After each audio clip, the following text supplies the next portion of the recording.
স্বাস্থ্য উপদেষ্টা লইয়া আমরা কি করিব? এই স্বাস্থ্য উপদেষ্টার অনীতি বিলম্বে এই জনগণের যে টাকা পয়সা উনি বেতন দিছে সেগুলো রাষ্ট্রদার কোষাগারে জমা দিয়ে কোন অনীতি বিলম্বে পদত্যাগ করা উচিত।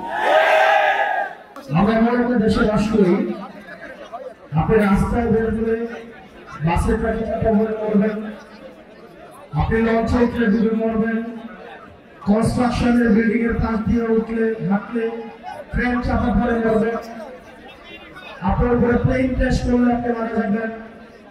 এগুলোতে যদি মারা না যান, আপনি কোভিডে মারা যাবেন, ডেঙ্গুতে মারা যাবেন, ম্যালেরিয়াতে মারা যাবেন, চিকিৎসার অভাবে মারা যাবেন। খুলে গিয়েছে সেখানে হচ্ছে আমাদের দেশের বিমান বাহিনীর বিমান সেখানে প্র্যাকটিস করছে, প্র্যাকটিস।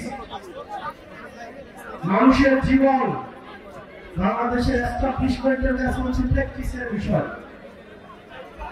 এই যে অবহেলা, এর ড্রাইভার অবশ্যই এই বাহিনীকে অবশ্যই নিতে হবে। আমরা দেখলাম মাইলস্টোনের বিমান ক্র্যাশ হয়েছে, তারপরে সেখানে শিক্ষকদেরকে এবং শিক্ষার্থীদেরকে সেখানে ব্যাপক ভাবে পিটানো হয়েছে।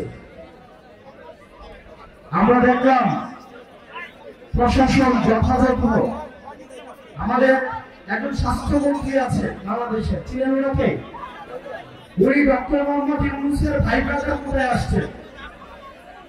ডক্টর মোহাম্মদ ইউনূসের সর্বপ্রীতির সবচেয়ে বড় এক্সাম্পল হচ্ছে স্বাস্থ্য উপদেষ্টা। সবসময় বলে আসছি এই স্বাস্থ্য উপদেষ্টা এটার কোনো প্রয়োজন নাই। আপনারা দেখছেন আমার কোন ধরনের অ্যাক্টিভিটি? উনি যে বেতনটা নেয় বেতনটা হারাম হবে।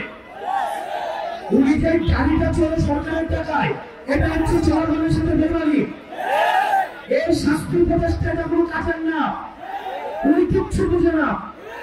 উনি স্বাস্থ্য ব্যবস্থা বুঝে না, উনি চিকিৎসা বুঝে না, উনি ইনস্ট্রুমেন্টাল না, কোনো নলেজ নাই। ওনার একমাত্র যোগ্যতা উনি গ্রামীণ ব্যাংকে ছিল এবং ডক্টর মোহাম্মদ ইউনূসের হচ্ছে কাছের মানুষ, এটাই ওনার যোগ্যতা। এই স্বাস্থ্য উপদেষ্টা লইয়া আমরা কি করিব? এমন দুঃখজনক বিষয়, উনি নিজে চিকিৎসা করাইতে সিঙ্গাপুর যায়, উনি চিকিৎসা করাইতে নিজে সিঙ্গাপুর যায়। এখন আমরা বলে তো হচ্ছে বিরাট ব্যাপার হয়, আমরা বললে রাগ হয়, রাগ।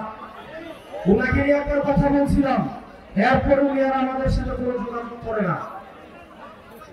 এই স্বাস্থ্য উপদেষ্টার অনীতি বিলম্বে এই জনগণের যে টাকা পয়সা উনি বেতন দিছে সেগুলো রাষ্ট্রদার কোষাগারে জমা দিয়ে কোন অনীতি বিলম্বে পদত্যাগ করা উচিত।